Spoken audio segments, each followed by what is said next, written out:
when we got to Rishikesh, Prabhupada was ill. And we were staying in this house, Ganga Darshan, very nice house, right overlooking the Ganga. Prabhupada had been lured there by Navayogendra Swami, who told him, if you drink water, I think it was he who lured, if you drink water there, you'll get back your health. So as soon as we got there, Prabhupada told me, bring Ganga Jal. And I immediately put on my gumption. I dove off the second story of the building because it was overlooking the Ganga. And I dove into the Ganga from the second floor. Prabhupada was getting his massage, and I went out with a lota and came back, swam back with the lota, brought up, and Prabhupada right in the middle of the, and he was not eating well at this time. It was the last months. He immediately took a full, glass of water, and a big belch came out afterwards, and Prabhupada said, accepted. And he smiled. He was very pleased with that. I was standing there dripping wet, and he accepted. So then he immediately ordered, go out and get kachoris. Kachoris and jalebis. There was one shop very famous for making jalebis and kachoris in Rishikesh. And Prabhupada said, this hot jalebis is a remedy, cure for sore throat. He said, now it is a little cold, we must get hot jalebis. So we ate hot jalebis, and he said, this is, whenever you have sore throat, you eat hot jalebis. But must be made fresh hot. And another time, Prabhupada gave me the cure for, it was a very nice cure, isn't it? Jalebis, if they're made nicely, are so tasty, and that's how you get better. Another cure he gave me was when you have dysentery. Hot puris and salt. The puris must be cooked in ghee. They must be right off the fire with salt. And sure enough, I had this dysentery. I took hot puris and salt, immediately cured, like a cork. Another interesting time was when we were in Calcutta. Prabhupada showed us where he used to live, where his childhood home. And he talked a lot about his father and how his father showed him how to do a Rath Yatra and how he used to have small childhood Rath Yatra festivals. And his father, I think, was a very important influence to him. He really loved his father. He talked about him with a lot of reverence and love and respect. So that was wonderful, seeing where he grew up. His son was there, Vrindavan Chandra, and Vrindavan Chandra and myself were with Prabhupada. And Prabhupada started to remember his grihastha life. And then he started to say, he said, my wife was your mother. He said, your mother. He was telling his son, your mother was very good, very chaste, very devoted. He said, one could not ask for a better wife. He said, it was I. He said, I was not very easy. And he started to cry. He said, she was so good. And it was like he exhibited all of these apparently human qualities, and as a sannyasi. And he said, I should not say this. He said, I should not say it. But I could see it was just a way of healing any possible feeling which that his son might have had towards him for having left the family and taken sannyas.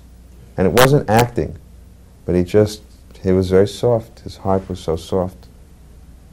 I liked moments like this where, there were very extraordinary moments where it's so different than what normally Prabhupada showed in his official position, but they were so special and charming. He said, Ribati, you're into philosophy. You know what Prabhupada said the other day? I said, what? He said, Prabhupada said that sometimes even after going back to Godhead, a soul can fall again. And I said, are you sure? Because I knew a lot of Bhagavad Gita, and there's a couple of verses in the Gita where Krishna says, having returned to my transcendental abode, one never returns to this world of miseries, etc. There's several verses. I think there's 3 different verses that mention never returns if one completes the business, right? So he said, well, you can ask him yourself, but I'll guarantee you that's what he said. So when I got a chance to go into Prabhupada's room, it was after he woke up from a nap. And Nana had just put a garland on him, and there were several devotees in the room. And I asked if I could ask a question, and he said yes. And I said, is it true that just recently you've been talking about how sometimes even having gone back to Godhead, a soul sometimes falls again into the material energy? And Prabhupada said yes. And I said, well, how does that relate with what the Gita says when it says never? And Prabhupada smiled a little bit, and he said, Actually, he said, never means practically never. Okay, this is what he said. Never means practically never. And he smiled a little bit, kind of a wise, meditative smile. And he said, because really we are eternally the same. So marginal means that there is that capacity to turn away or turn toward. So sometime it might happen. Of course, generally a soul does not fall. And even if he does, he probably wouldn't do it again. But it is not inconceivable. Right? That's what he said. Again, it relates to the same issue, because some people say that souls never fall away in the first place, or they fall from somewhere else besides Krishna's association. Well, this was definitely about being back to Godhead, as it describes it in the Bhagavad Gita, back to Krishna's abode. So those are some relevant points that I thought might be interesting to record. About book distribution, Prabhupada said, big books are more important than softbacks. He said, hardback is more important than softback. He was very firm about this point. Give out big books. He wanted more big books distributed. He always said that. And he really liked the Radha Damodar party. He said the main thing he liked about the Radha Damodar party, he said, you have understood a very important point, that in the Kali Yuga, people don't come to the temple. You have to bring the temple to the people. That this was the whole idea about book distribution. Go out to the people. I had lived in India for almost 4 years, and I finally went back to America, partly because of my health and partly because of my husband. And it was a weird situation, because I had been so involved in Krishna consciousness in India, which is so different than Krishna consciousness in the United States, at least at that time.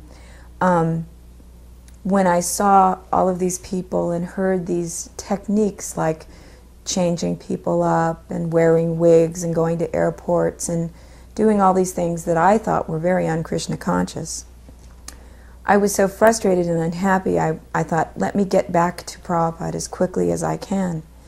And so I went back to Bombay, walked into his room, and I said, Prabhupada, you wouldn't believe what they're doing in the United States. They're changing people up, and they're wearing wigs, and they're doing this, and they're doing that, and I'm like tattling on my, God brothers and God sisters. And he goes, are you perfect? And I said, no. And he said, well, then they are doing the best they can. They're trying. So don't criticize. Just stay here and cook for me. Don't worry about it.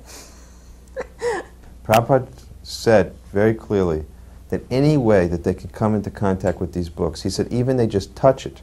He said even if they look at a picture, if they touch the book, he said they begin their devotional life. Therefore, he told the book distributors, put the book in their hands. He said if they just touch the book, never mind even read, if they touch the book, it has so much power.